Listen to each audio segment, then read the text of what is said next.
AITA for telling my friend she'd get fat shamed in my home country. I'm at college in the US as an international student.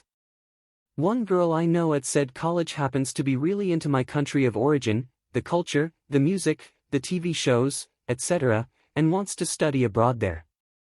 She does ask me a lot of questions about my country and sort of sees me as the guy from X country with the stereotypes associated, which is annoying, but otherwise she's okay. One issue is that she's a bit on the chubby side, by US standards, and is extremely sensitive about people pointing it out for shaming her.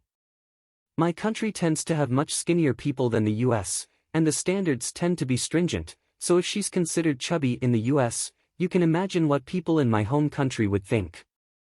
Said country can be incredibly shallow with physical appearances as well as blunt when talking about them, so it's almost a guarantee that she will be seen as overweight and comments will be made about it. I've seen it happen to girls way skinnier than her, who'd be considered stick-thin in the US.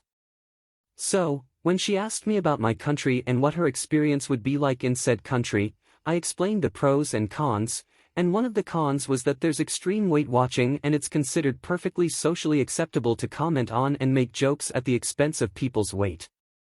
I said this because I wanted her to have this info before deciding to study abroad there, so she doesn't potentially put herself in an upsetting or traumatic experience. But she instead got offended and said I'm a jerk for implying she's fat. I replied that it's just standards are different, so even though she's not fat she could be perceived that way because the standards in my country are off the charts insane. She was still angry and walked away. Am I in the wrong here? I feel like I could have gone about this better, but I do think my intention was good.